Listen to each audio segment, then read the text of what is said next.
Audience here. Glad to be here to talk about sound, to talk about the voice, and we're about to begin in now. So basically, we have three people. My name is Tom. Personally, I am a voice performer. I'm from China. I can speak Chinese, but it's probably okay for me to speak in English on the stage. And let me introduce some of the people that will share with us this afternoon. And one is Sam, who is the creative director of the Sandman. Welcome, Sam. You have your microphone? You didn't. Great. Now we have a microphone. And Jack, from founder of Vice President of the Audio Connected. Welcome. And Jacqueline, the founder of Mach 1. Great. Here, whenever you think it would be. And we talk about sound. Yeah, I'm glad we have a lot of people in the room. And it's like the video, because when you're in an immersive experience, you focus on what you see. But when we're creating them, and sometimes people forgetting that actually what you hear making you real. And today we're going to talk about that. I think we can start with Jack and Yes. about introduction about your company. Yes, thank you. And some slides you wanted to share. Very quickly. So my name is Jacques Deveau, as Tom said.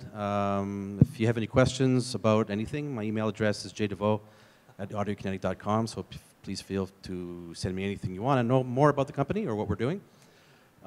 So we were founded in 2000, so we're basically the world leader in interactive audio middleware. Our head office is based out of Montreal. We also have an office in Japan. We have people in Europe and also in China. So we hope to open an office, a subsidiary in China this year as well. So busy time for us, expanding the company. So what do? We create a product called Wise, which contains an authoring tool and also a runtime which runs on the platform or in the application itself. We support right now about just over 20 platforms that we support right now. So it's a lot of platforms. We have a wide range of partners from all the manufacturers, also the game engines, and a wide range of partner plugins as well. Our main segment is the gaming industry. We have a large number of the AAA market that uses our technology. We also have over 25,000 audio blog subscribers that read our interactive audio blog every week.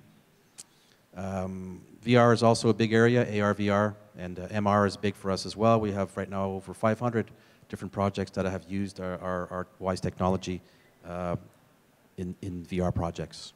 And we also have partnerships with all the main VR headset manufacturers. Location-based, out-of-home entertainment is something that we're looking at as well. We're starting to see interest in that area to have immersive audio experiences using high-quality audio, and that's something, a new immersive market for us. Simulation is also something that we're looking at recently as well. We've partnered with Barco to create immersive audio experiences for the simulation market. And going quickly through here, this is a new area for us as well, IoT. So things like robots, toys, they're starting to demand to have interactive audio as well. So we're more than happy to work with them to create these experiences. And finally, we've also started looking at automotive, which is a new area for us. It's very interesting to see the requirements to have interactive audio in the automotive space. So some partners we're working with as well, and that's a really new, interesting market for us. I think that's the end of my speech. Thank you. No, actually, two more things, sorry. Okay. Yeah, the community aspect, of course, very important. I almost forgot. We make Wise available for free for educational use, and Wise is being used, I can't see the number there.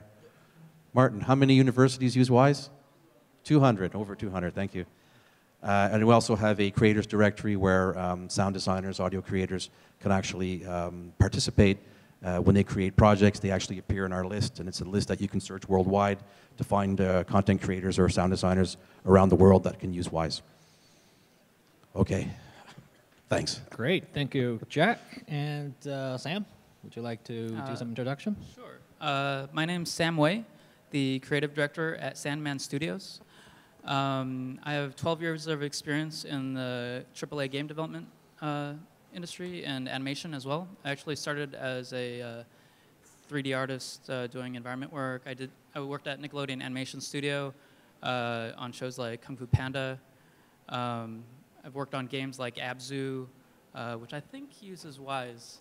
Our sound designer loved Wise, I think. And also games like Capcom's Lost Planet 3 and Friday the 13th and Star Citizen. So I gradually transitioned from being an artist to level designer to game designer, and now I'm a creative director. And concerning audio, audio is like super important for blocking out the experience and everything. And we'll talk about that later. Jacqueline? Hi, I'm Jacqueline Boschniak. I'm the CEO of Mach 1.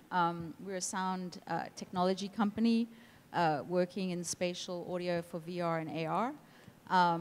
We actually have a music studio called Q Department, and we were known for creating immersive sound design and original music. And early on, I think it was like the end of 2013, one of the directors we worked with, Guy Shalmadine from Dark Corner, arrived at our studio with a VR project called Catatonic. I don't know if anybody has done it. It's on the Dark Corner app that you can download. It's a horror movie that's in a wheelchair, and we had never seen VR, and we sort of tried it out, and we were like, oh my God, this is amazing. And as a music studio, we could not get that experience out of our mind, and we realized we were definitely going to start working in VR and AR. But when we started trying to work in the medium, we felt that the tools were very limited, and instead of building up from traditional audio best practices and standards and taking all that ingenuity of over a decade worth of spatial audio professional approaches, suddenly this medium that sound was so important didn't have the tools that we needed. So we've iterated our technology as we've done VR projects. We've been lucky enough to do The Martian, Alien, Mr. Robot, Emmy-nominated Dear Angelica, which is actually here if you want to see it, as well as Campfire Creepers with Alejandro Aja. We did that. And so we've continued to, as we iterate our technology, do more and more projects, and we've now sort of put out our workflow tools and also added our SDK to a few different applications. Samsung's put our format into their system, as well as we built a couple of apps like the New York Times app for iOS, Android, Daydream, Gear VR, and Oculus Go are all powered by our sound technology, as well as the AMC app, Discovery app, and a couple of others. So yeah, we continue to be really excited about the space and continue to iterate our technology as we work on with some of the best directors doing some of the coolest projects. Wow, that sounds great. And my name is Tom, and I do my self-introduction. And I'm a translator for movies like Avengers 3, Marvel movies in China, Doctor Strange, Guardians of the Galaxy Volume 2, and Black Panther. And I translate to Chinese, so Chinese people could understand. And I'm also a voice performer. I dubbed multiple movies, like Avengers, like in those movies. And so for me, and in experience with the big screen, and I'm really interested in this immersive idea, because that's totally different way of doing it as a voice performer and of course as a translator. And so Sam, as a creative director, when you write the script, when you're creating a plot, so did you consider about the sounds, in fact, into this? Sounds and dialogue are super vital in VR in terms of evoking emotions and creating a sense of place. And in terms of dialogue, I feel like laying out dialogue and sound first, early on in your prototyping, fleshes out the whole experience so much faster. Even when like everything is like gray boxed and looking crappy, like you can still imagine everything when you have good or good first pass audio. Do you call that a radio edit? Because we do that all the time, and we call it, I don't know why, a radio edit. In games, the rough version tends to be called gray boxing because a lot of times they block out the geometry spatially first. But maybe we should call it radio edit. Right, and a few questions about the audience. And what tools are currently available now allows creators to create better sounds or soundstage? I think we can start with Jacqueline. You know, that's an interesting question because I think the way we've been approaching it, each project requires its own R&D. What we found is, you know, whether we're working on a mixed reality piece or augmented reality piece, there's no one solution for everything. Our particular technology, Mark 1, works with any codec or any format or any engine or any DAW. And it's sort of a mix and match of, you know, working with WYs or working in engine, working with our format, and or scripting new stuff. So a lot of the stuff that we've done, for example, we did a mixed reality piece at Comic-Con last year for Legion called Sessions with a director named Justin Denton. And he's like a creative technologist. He's just really good at like triggering AR and live actors with, you know, room scale space. And so we had to write a lot of scripts that triggered our sound specifically for that project. So at the moment, I think there's no standards or best practices, and we're sort of waiting in open arms for that to happen, so there can be consistency across different devices and consistency and continuity between IP on different platforms.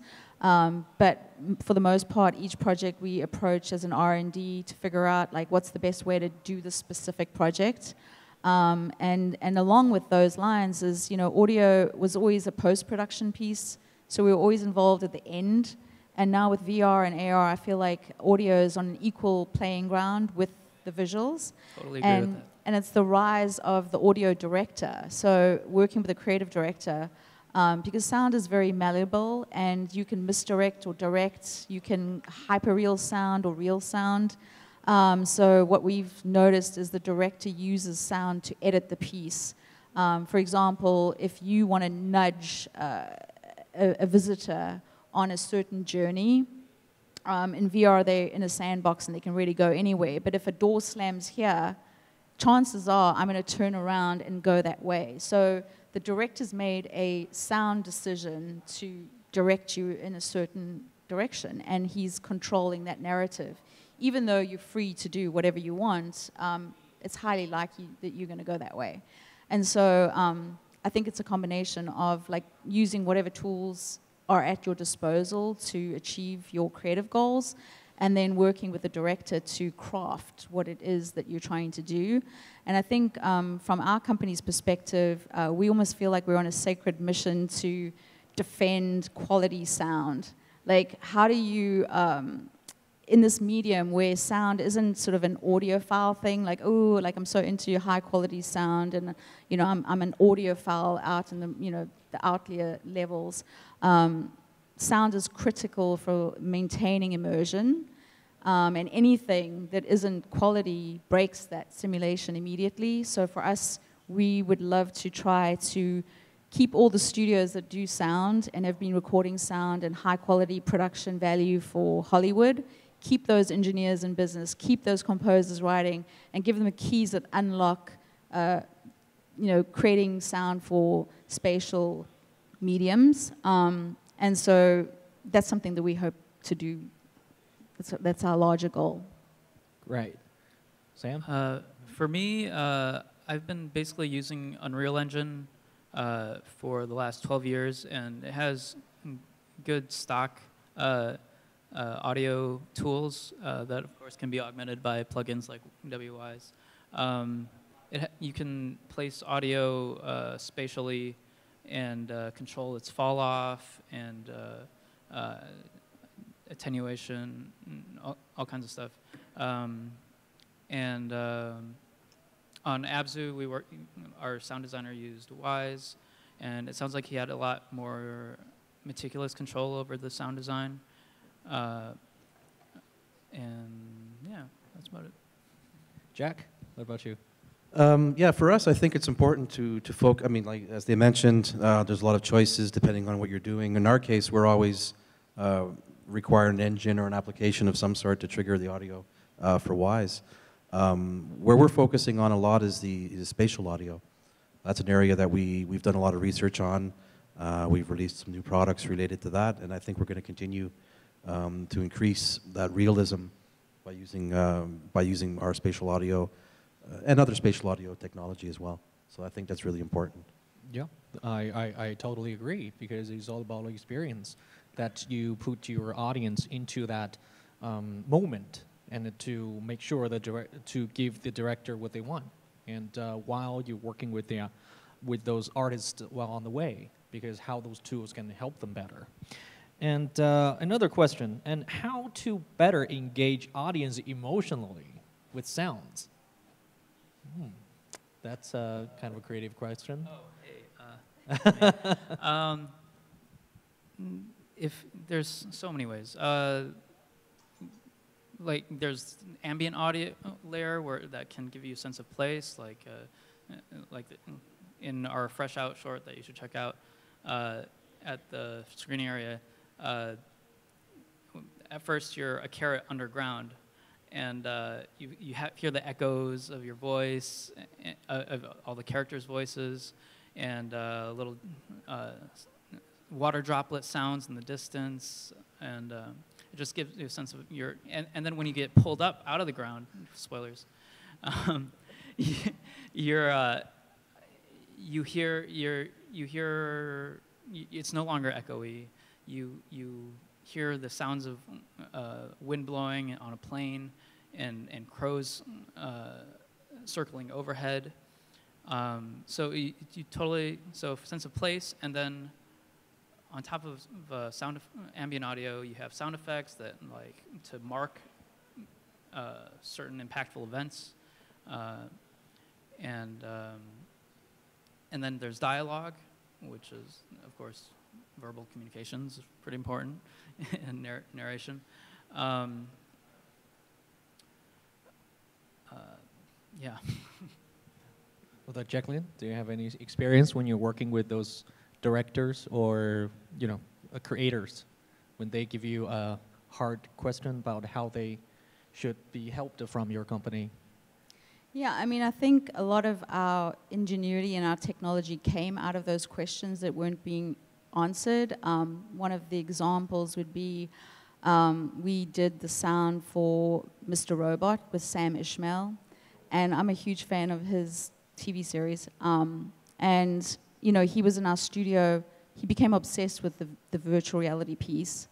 It was a piece where it was very hyper-real, so he needed to create really hyper-real situations with sound, meaning not naturalistic. And so he came to our studio maybe 8 times doing the mix, pre-mix, mixing over again. He was very specific about what he wanted. One of the scenes was on a Ferris wheel when he's with his girlfriend.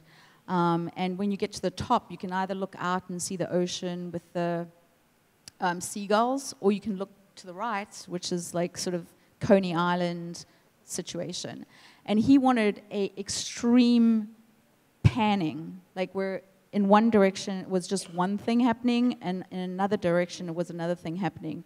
And that spoke to a little bit why we had actually created a Mach 1 spatial sound format, because with ambisonic you can't do divergent panning at all.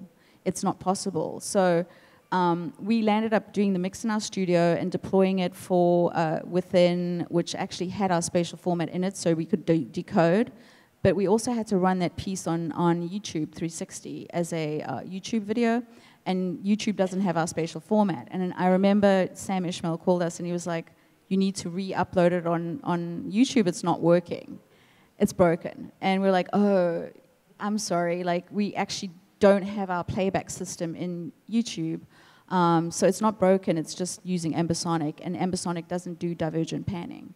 And so for us, it's like, how can we work with directors if we don't have the same creative control that we do on a Hollywood film? And so a lot of, you know, how they say necessity, what is it? Necessity is the mother of invention.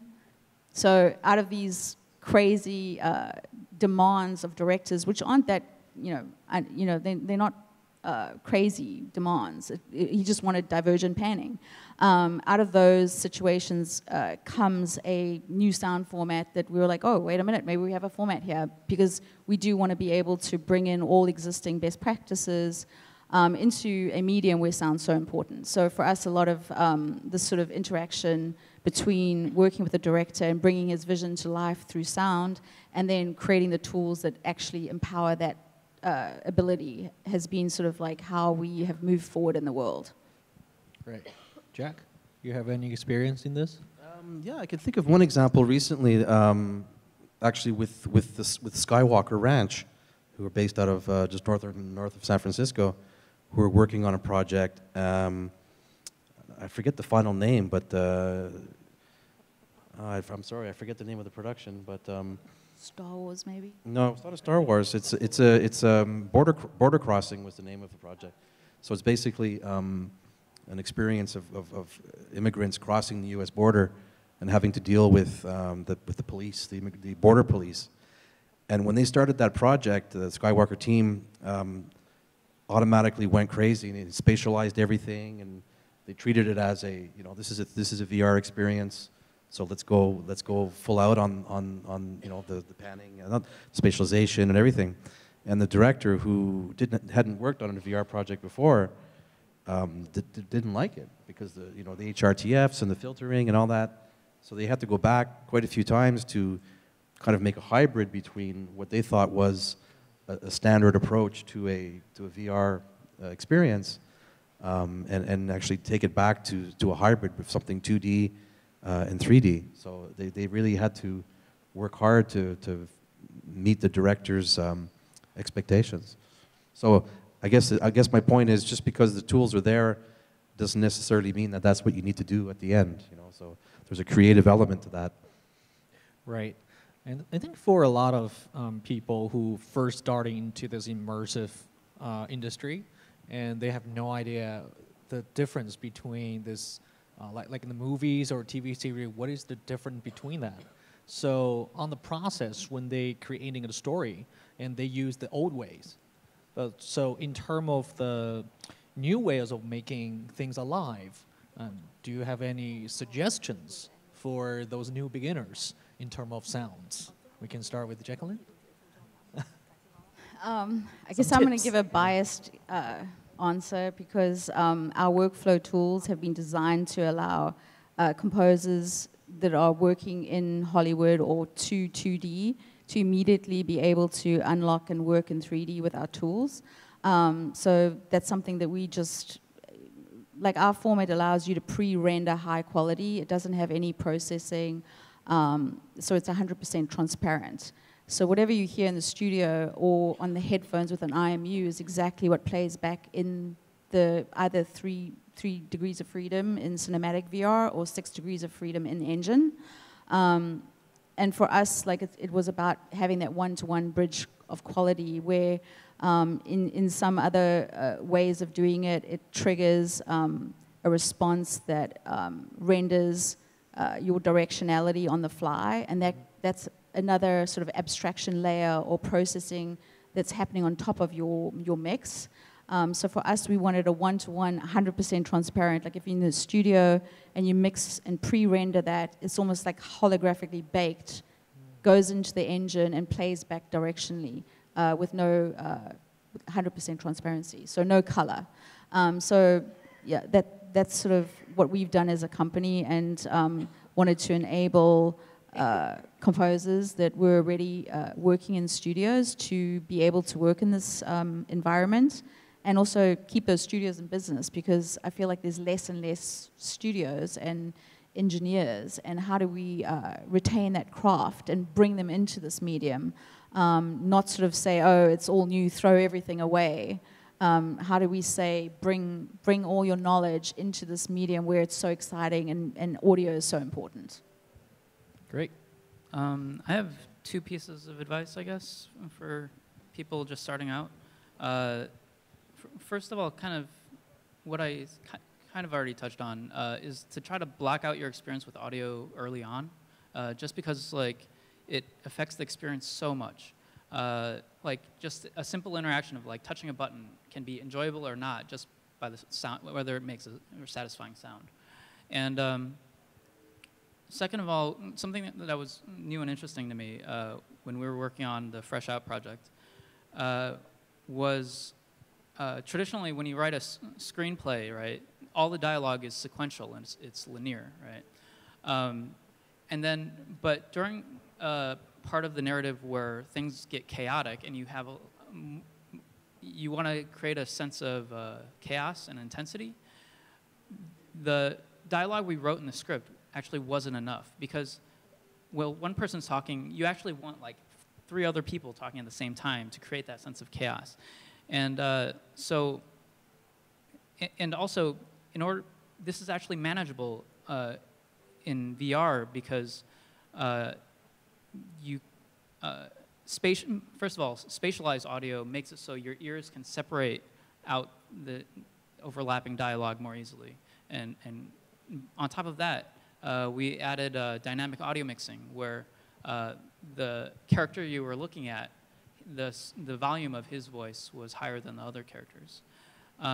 So this helps you kind of clean up the mix for the player dynamically, and it lets you create like a much more robust environment and scene without being too noisy or chaotic. I was going to add also to that, and I don't know if you've done it, but like doing audio and then putting it with haptics is like a real force multiplier for presence. Right. So I feel like whenever we work with the haptics or haptic-orientated storytelling, it's just like next level. Definitely. And on a technical level, it's such a simple thing to add, you know. We added that to Fresh Out, and like when you get your little baby carrot, you get pulled, and you're like, oh my God, I'm getting pulled. It creates a visceral reaction in the audience. Jack? Yeah, from a tool perspective, that's a good question. We get a lot of people that ask us these questions. Hey, I'm coming from TV, and I want to get into our music, and I want to get into doing games or VR or whatever it is. And you know, Wise is a fairly comprehensive tool, though there is a ramp up to it, and we do provide online certification for people who want to take the courseware online, go through it. We have basic Wise operation. We have interactive music. We're also doing more on integrations, Unity, and things like that. So you can do that on the site, and then decide whether or not you want to pay to become certified. But the choice is up to you if you don't want to be certified or not. We hope you do want to become certified. But that's really been helpful for the community to help them, you know, get up to speed and using the system, and a lot of examples, and we have a lot of stuff available on the website to help people. The bigger issue is really, you know, with the game engines, the integration. How do I use Wise with Unity or Unreal? Those are always the things that take up a lot of our support, and we're trying to make that easier for people to make that jump easier. I was going to say, it just made me sort of think about, like in this area in terms of audio, you've almost got a clashing of 2 different industries. One, it's composers and sound designers that have worked in traditional pipelines for Hollywood. And in the other line, you've got audio implementers that have worked for gaming companies. Right. And they're very different approaches. And there's sort of this clash happening where this new medium demands that we both get on. And oftentimes there's a lot of, often we'd never worked with audio implementers, and initially when we had worked with audio implementers, the first thing was like, no, you're doing it wrong, we can't do it that way, I need to do my job, this is how I'm going to do it. And our reaction was kind of the same. We don't understand what you're doing. And so we've had to, a lot of the audio implementers that we have managed to have a relationship with and get it through to the other side. It's been a good collaboration where we both got better because we've understood each other's techniques. And in some cases, their techniques have enabled us to do things that we didn't know we could do. And in other instances, they're like, holy shit, like we can basically holographically bake this pre-render in high quality and just drop it in. And it's lightweight. Are you kidding me? And it's like, I don't have to take 3,000 assets and attach it to objects. And we're like, no. So there's something happening between these two industries, and out of that's going to be a rise of the sort of spatial engineer. And for us, I think spatial sound is even interesting not only from VR and AR perspective, but also just listening. And we've done some mixes, experimental mixes with Depeche Mode for their Spirit album or the National and things like that. And those engineers coming in and being like, oh, what? Like, we can do what? Like, oh, wow, you can make these creative decisions. And they're like, well, what can we do? And whatever you want to do. Nobody's done it. Like, you can figure it out. And so we did a mix for Kygo, for Sony, where when you looked up, it would get really trippy. And when you looked down, it would, like, stabilize and be stereo picture. And so you just see a lot of new artists coming out, like Christopher Willits from Ghostly International, or a lot of different albums coming out that are spatial, Bjork's album spatial. So I also see just these tools being used just for sound, like without picture. And sort of this rise of the new spatial engineer and the spatial artist. And that's also pretty exciting. It's like two industries immersed together. Yeah, I'd like to touch on that kind of meeting of two worlds, right? So I've worked in 3D animation at Nickelodeon Animation Studios, and I also have a film background. So I have kind of both the linear pipeline perspective and the iterative game process perspective too. Yeah, it's almost like agile and waterfall coming together, exactly, right? That's exactly it. Yeah. So to explain a little bit, waterfall is basically linear, right? Where you have a pipeline, and like these people are making these things, and it's like a assembly line, right? A director did all the planning initially, and then gets all the pieces to put together, all right? And then the game development tends to be agile. So agile development is basically a programming methodology where it's you actually only plan like 2 weeks in advance. And that drives producers crazy. It's and scrums and sprints, right? Right. The fact that I even know that is scary. Good job. Because my technology director is always like, we're having another sprint, another scrum. I'm like, what is he talking about? Right. But I had to learn. Right. So this process, you're basically changing direction on the fly based on what the team thinks is the best choice.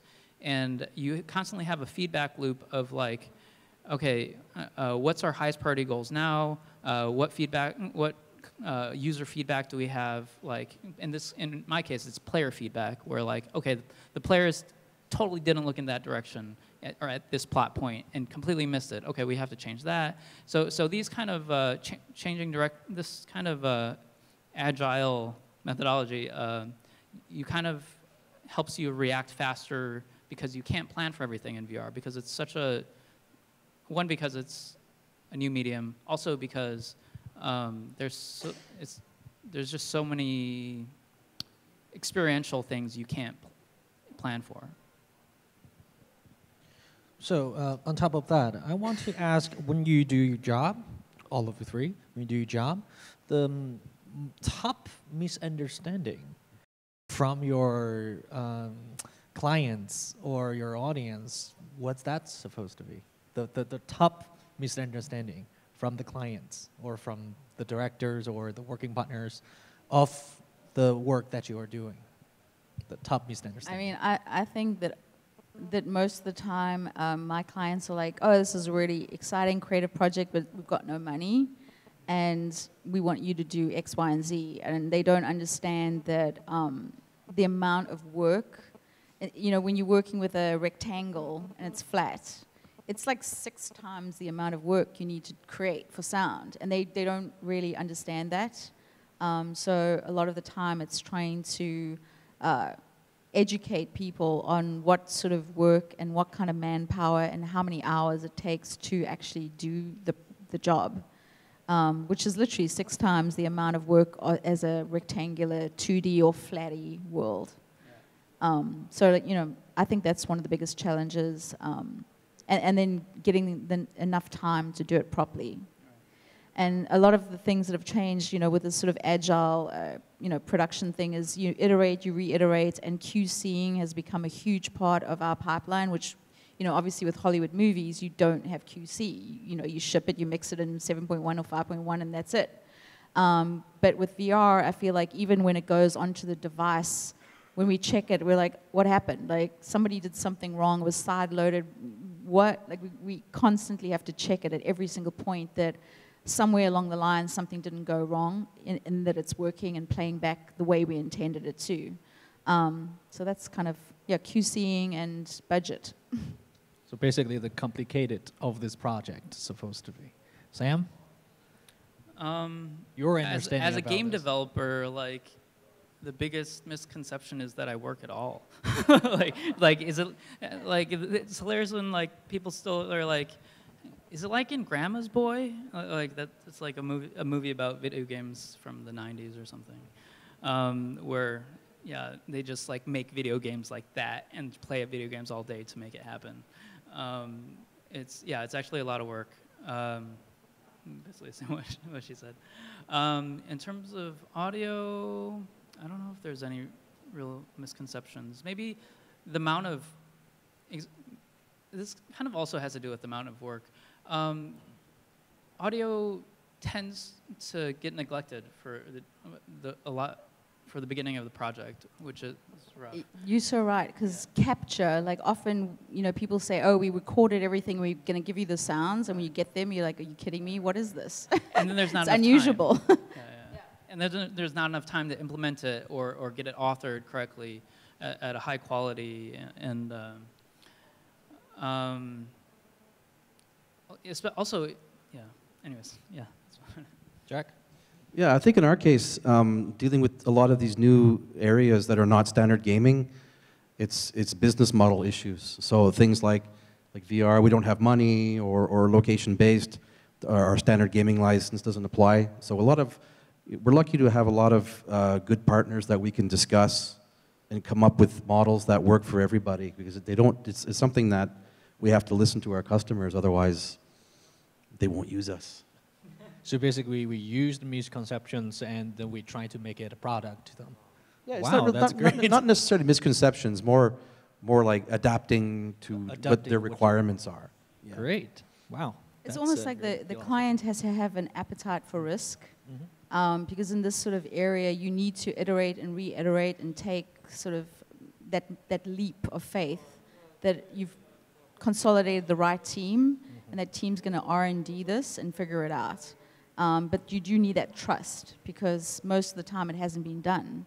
And you're going to trust that the team that you've put together is going to figure it out. And I know when we did The Martian with Ridley Scott and Robert Stromberg from the VRC, oh, you did? Oh, we were so excited to work on it, and it was just like a nightmare, because everything was falling apart, everything was breaking. And I remember VRC would say, you've got 24 hours to make that shit work, otherwise we're pulling it. And we'd be like, no, don't pull it, it's so important to the whole thing. And we would somehow pull through and figure it out. And they would somehow give us that little gap just to figure it out, because they knew that if our sound worked with the haptics, the way they imagined the rover hit the rocks, it would be amazing. So having a team that has this sort of appetite for risk and understanding that all planning is arrogant, and you need to iterate and reiterate, that's the process.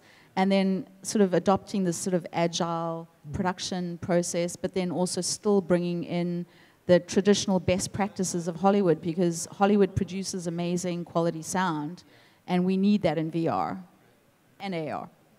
Right. I think all the clients or the audience on you guys are thank you, because you make that so easy. Seems so easy, but it's not, because not a lot of people asking questions how they made it, how many people, how many hours are they taking for this. Okay, let's move on to the next question. How to better place voices and dubbing? This is a great question involving actors in VR, and probably I think we can start with Jack. Yeah, that's a tough one for me. I think I'm going to defer that one to the people who actually do productions.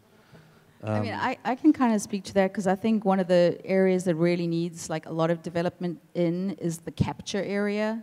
Like I think people think that they can put a camera that has some ambisonic microphone and just capture three-dimensional sound and then give it to us and we can just drop it in and everything's going to work. Again, I think it goes back to there's the art and craft of lav micing people and recording stuff. And how have we done that for 100 years? And these same techniques need to be brought into VR. We need to lav mic people.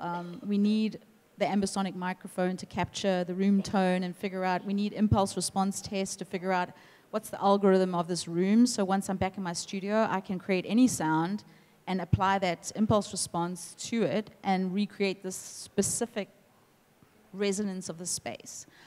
So, you know, I'd say that a lot of, I hope that there's going to be a lot of ingenuity in the capture side. And I think that dialogue and recording people talking is a big part of that.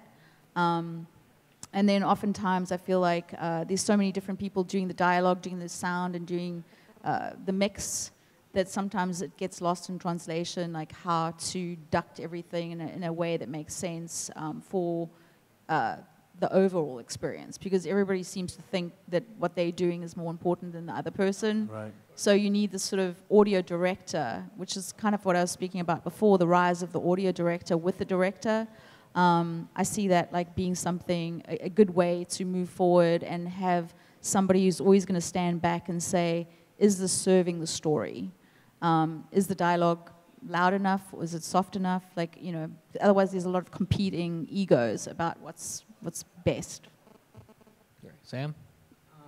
Anything to weigh in after all the dubbing experience that we have? I think it was interesting hearing you talk about the recording. This is more for like 360 videos, right? Where the recording the audio properly for that. Yeah. In video games, to contrast, I guess, you need all your sound recorded independently, so you can place them independently, spatially. I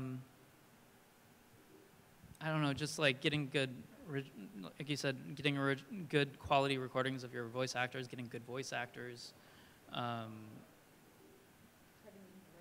Yeah, having them directed well, getting a particular challenge has been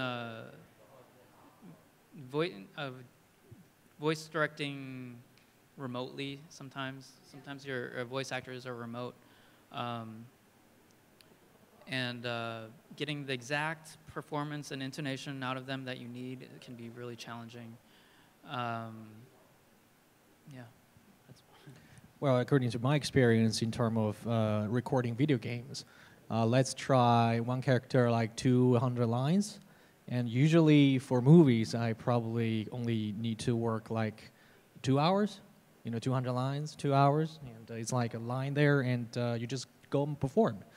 But in terms of video games industrial, and that's why I know that why they have to pay me by line, because each line they just need to record again and again, and to make sure the precise they want, and it's not that easy as I think it's not easy as movies, because movies the character or the actors already done the performance for you, but in the game industry they probably waiting for your sound and think something out of your voice. So that's kind of a different experience because it takes more time than it usually did in the movie industry.